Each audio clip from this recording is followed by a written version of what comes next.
Okey, baik, kita sambung perbincangan yang seterusnya berkaitan dengan pembahagian maqasid syariah. Sebagaimana yang telah saya beritahu dalam rakaman yang pertama, maqasid syariah ni terbahagi kepada tiga bentuk. Yang pertama daruriyat, yang kedua hajiyat, yang ketiga tahsiniyat. Daruriyat ni adalah satu bentuk maqasid yang sangat diperlukan. Kalau hajiyat ni adalah yang pertengahan, manakala tahsiniyat ni lebih kepada aksesori, okey, untuk kesempurnaan. Okey, kalau daruriyat, untuk fokus kepada pembelajaran kita adalah berkaitan dengan maqasid syariah daruriyat, iaitu matlamat perundangan ataupun syariat ni adalah untuk memelihara agama, hifzuddin, memelihara nyawa, hifzul nafs, memelihara akal, hifzul akal, dan memelihara keturunan ataupun maruah, hifzun nasal, ataupun hifzul arad, dan juga memelihara harta, okey, hifzul mal. Baik, bagi daruriyat, okey, daruriyat merupakan perkara yang mesti ada bagi mendirikan maslahah-maslahah ataupun kebaikan-kebaikan terhadap agama dan hal-hal keduniaan. Maknanya perkara daruriyat ni merupakan perkara yang mesti adalah, sama ada untuk dunia ataupun untuk akhirat, untuk agama ataupun untuk keduniaan. Ini bermaksud sesuatu keperluan asas yang mesti dimiliki ataupun dipenuhi manusia adalah perkara daruri, perkara yang daruriyat. Kalau perkara daruriyat ni tak ada ataupun hilang ataupun diabaikan, maka manusia akan menghadapi kesusahan, akan menghadapi kepincangan, okay, dalam hidup, sama ada hidup di dunia ataupun hidup di akhirat lah. Masalah ni berkait dengan masalah daruriyat ni adalah satu masalah yang berkait rapat dengan perkara agama dan juga keduniaan. Contoh perkara agama adalah ilmu fardu ain untuk menunaikan kefarduan. Manakala contoh perkara keduniaan adalah makan, minum, pakaian dan tempat tinggal. Maksudnya perkara asas, perkara yang paling basic, perkara yang paling daruri, perkara yang paling diperlukan. Okey, kalau perkara berkaitan agama, fardu ain lah, ilmu fardu ain. Maksudnya ilmu yang setiap individu mukallaf kena tahu. Solat, benda yang berkait dengan dia sendiri sahaja. Kalau solat fardu 5 waktu kena tahu. Okey, puasa, benda yang berkait dengan diri sendiri. Kalau solat jenazah tu tak kira sebagai ilmu daruriyat, dia adalah sebab ianya bukan fardu ain. Okey, jadi masalah yang berkait dengan daruriyat ni benda yang berkait dengan diri kita sendiri, individu. Okey, kalau tidak ada ilmu fardu ain, kalau tidak ada makan minum, tidak ada pakaian, tidak ada tempat tinggal yang asas, maka kita berada dalam keadaan yang tidak stabil di dunia dan mendatangkan kerosakan dan huru-hara serta memusnahkan kehidupan kita lah. Dengan kata lainnya, keselamatan, kenikmatan dunia, okey, akan hilang dalam diri seseorang individu yang tiada ad-daruriyah ni. Dan kalau berkaitan dengan perkara agama, membawa kerugian yang amat besar lah bagi perkara agamanya. Kalau tak solat 5 waktu sehari semalam, maka adalah satu benda yang paling rugi bagi seorang individu yang beragama Islam. Okay? Dalam erti kata lain, daruriyat ni merupakan perkara asas yang merupakan keperluan kita, keperluan hidup kat dunia, keperluan untuk akhirat, yang mana tanpanya kita tak boleh hidup. Okay? Tak ada makanan, tak ada minuman, kita tak boleh hidup. Okay?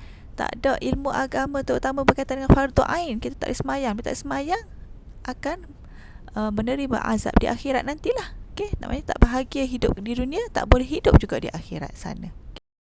Manakala perkara hajiyat adalah perkara yang berbentuk keperluan kepada manusia yang membawa kelegaan dan mampu menghilangkan kesusahan dan kepayahan. Beza dengan daruriyat tadi adalah daruriyat ni benda yang daruri, yang paling penting, yang paling asas, kena ada. Tak ada, susah. Tetapi kalau hajiyat ni perkara daruri tadi telah dipenuhi, tetapi ada aksesori lain sikit-sikit yang boleh membawa kelegaan. Contohnya lah, kalau kata makan minum tadi ada, cukuplah untuk alas perut. Ada nasi dan ada lauk contohnya, ataupun ada nasi sahaja. Tapi hajiyat ni maknanya cukup lengkap pula. Ada sayur, ada kuah. Okay? Maknanya benda yang bawa kelegaan, mampu menghilangkan kesusahan dan kepayahan, masyakkah. Perkara yang diperlukan ataupun dah ada bagi memenuhi kemudahan hidup atau pekerjaan mereka. Penunaian masalah hajiat ini untuk elak kesusahan kepada manusia, sama ada dari sudut agama ataupun keduniaan. Contohnya tadilah, kalau perkara daruri adalah ilmu fardu ain, maknanya atas individu masing-masing solat 5 waktu. Tetapi kalau berkaitan dengan solat jenazah, ianya melibatkan ilmu fardu kifayah. Kalau dalam satu kampung tak ada seorang yang tahu nak cara solat jenazah, maka berdosa sekampung. Tapi kalau ada seorang yang tahu, maka itu merupakan satu kelegaan. Okey, satu kelegaan bagi komuniti kampung tersebut. Maksudnya semua orang tak akan menghadapi kesusahan sebab dah ada seorang yang tahu nak menunaikan solat jenazah, menguruskan jenazah. Contohnya lah, ataupun perkara keduniaan, makanan berkhasiat yang baik, yang halal, yang thayyib untuk kesihatan, pakaian yang bersih, yang baik, yang cukup, tempat yang selesa, sesuai dan selamat. Kalau yang daruriyat tadi cukup benda yang asas. Sebab tu kalau dalam darurat tak ada makanan lain, dibenarkan makan daging babi. Sebab apa? Nak kesinambungan nyawa. Tetapi kalau hajiat ni maksudnya makanan yang ada tetapi ada berkhasiat, ada sayur, ada kuah dan sebagainya lah. Kalau hajiat ini dipenuhi, maka ianya membawa kelegaan.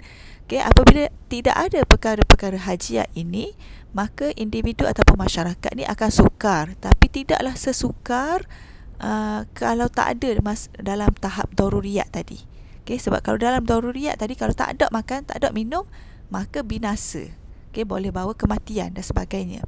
Okay, tapi kalau hajiat ni, kalau tak ada sayur tapi ada lauk, ada bilis, ada nasi saja, tidak membawa kepada kebinasaan lagi, maknanya masih boleh lagi meneruskan kehidupan. Hal ini melibatkan persoalan tentang ibadah yang khusus lah, seperti solat jemaah, solat jenazah dan lain-lain tadi.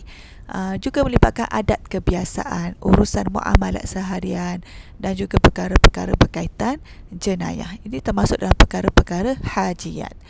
Kalau perkara yang aksesori ataupun tahsiniyat, merujuk kepada perkara-perkara yang selayaknya menerusi kebaikan-kebaikan dan menjauhi perkara yang dipandang keji oleh akal yang rasional.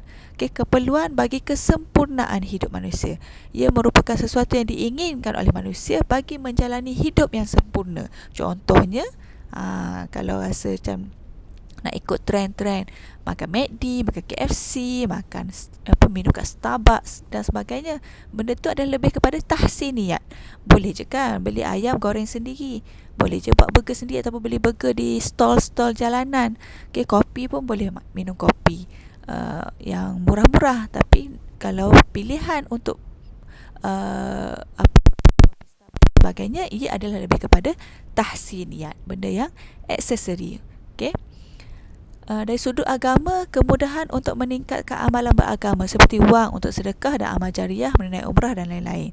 Maknanya kalau dari sudut agama, yang daruriyat tadi adalah ilmu fardu ain, kena solat 5 waktu, puasa. Tetapi kalau berkaitan dengan tahsiniyat, berkaitan agama, ia lebih kepada benda yang aksesori lah. Contohnya, ada duit lebih untuk bersedekah, untuk beramal jariah, okay, untuk menunaikan umrah dan sebagainya.